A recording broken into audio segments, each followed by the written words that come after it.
questions if I can. So the first question I have is, how do you stop yourself from repeating the same sin when it has almost become a habit?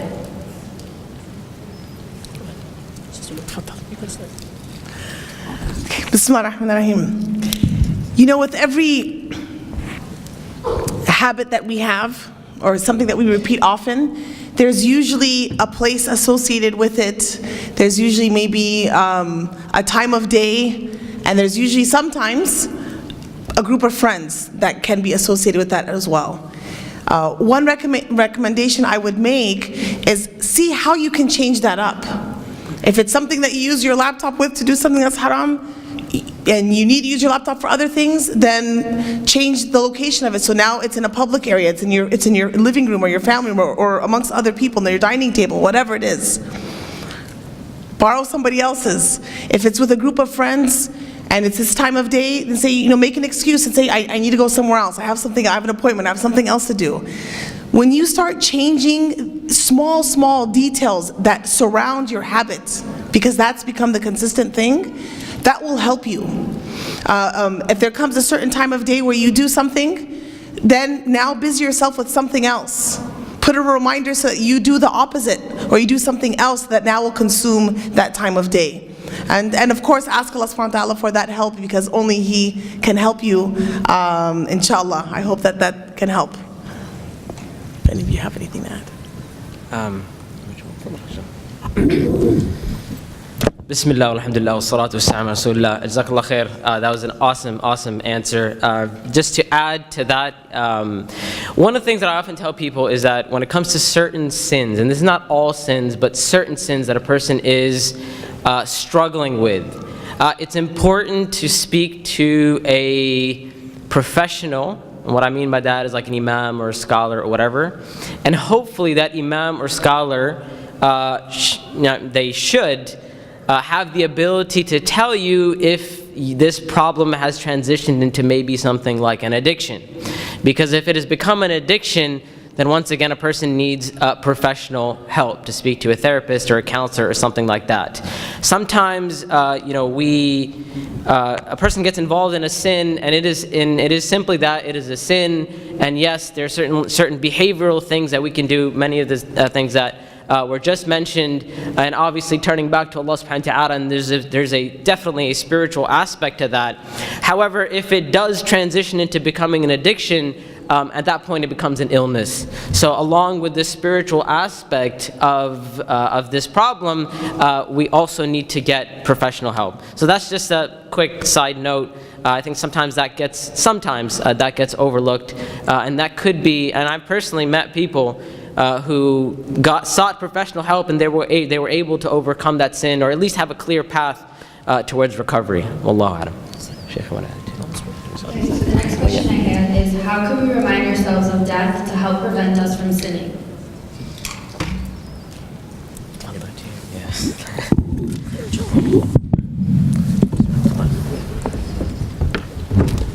Bismillah ar-Rahman ar-Rahim. One of the most beautiful things about this question, and although I think I addressed it briefly, perhaps I addressed it after the question was submitted. One of the things related to this question is the fact that every single one of us has many different tools at their disposal to remember death in many different ways. One of the youth in my community, they struggled with a lot of different problems in private, and for them the logistical stuff did not help. Like taking the laptop to the living room or the phone, for them this did not work. Why? Because they said, when nobody else is around, I'm still going to fall back into it. So they said, is there something internal that I can do? For others that might work. For him, he wanted something internal that would remind him of death. And this was his thing. He said, if I remember death and I'm really sincere about it, I'll stop what I'm doing. I'll stop everything that I'm doing. That's why death is the destroyer of desires and pleasures.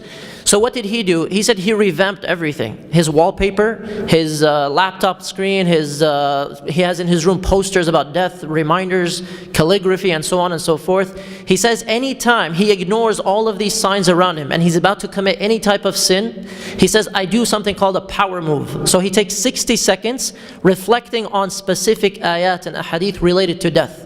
and he asks himself at the end of these 60 seconds, do I want to die committing this sin?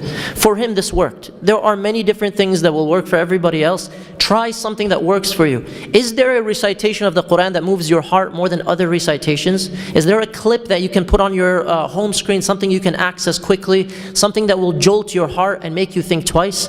So find something that works for you, make a lot of dua for the internal state to be improved, and keep trying and never give up. Wallahu a'lam. Do you want anything, Sheikh?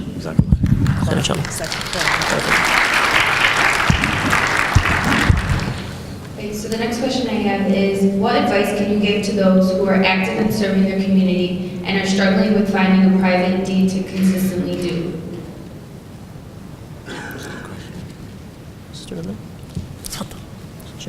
Yeah, we'll take them in order. Okay, inshallah. Alhamdulillah, even if you're very actively involved in the community, there's plenty of opportunities for doing a good deed. SubhanAllah, try to think of all the people that are suffering in your community and make a dua for them. There are secret drop-offs you can do. If you know somebody needs something, honestly, can you drop it to their home? There are people that you can help.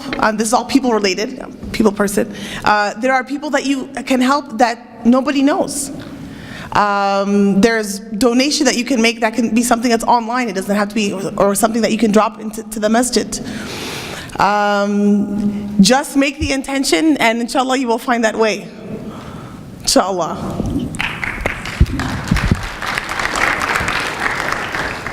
Okay, so the next question is, what advice do you have for people who are trying to detach themselves from a sinful past but are constantly reminded of it daily? For example, running to an old friend or getting just reminders of the past sin. Oh, Sheikh, that's all yours. Bismillah. So this is actually something that I personally went through. I remember when I first started practicing Islam, like I said, I'd never really know how to phrase that, whether I accepted Islam or started practicing Islam. But anyway, we'll call it both. It's something that I personally dealt with myself, and I remember that in the beginning of accepting Islam or practicing Islam, a lot of people warned me, and they said, look, you got to be very careful to be balanced. You don't want to basically cut yourself off from the dunya and your friends and so on and so forth. Like, you got to be normal. And I was like, okay, I'm going to try my best to be normal.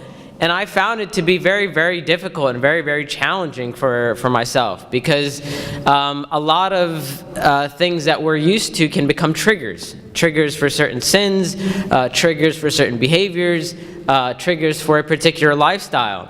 So what I ended up doing is I took a period off for myself. I literally went to my friends and I said, look, I'm still friends with you, and there's nothing against you. This is there's just a personal journey that I need to take.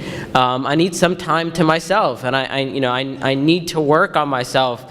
And then I'll come back and and we'll talk or whatever. But right now, I feel like I've been lost for a very, very long time, and I need to find my way.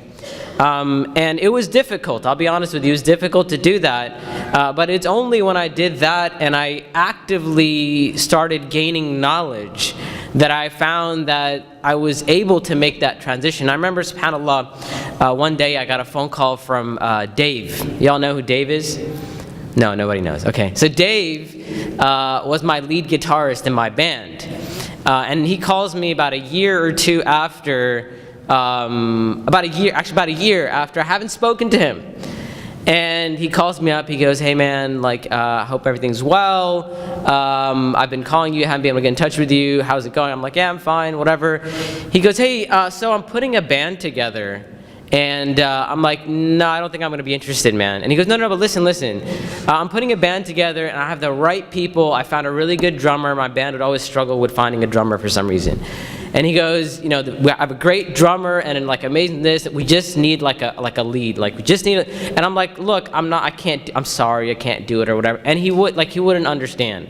And then at one point in the conversation, I'm like, listen, Dave, I don't know what to say to you except that there is nothing in the world that you can say to me right now that's gonna make me go, okay, fine, I'll come back and we'll join the band, right? And I know, in hindsight, I was pretty harsh, right?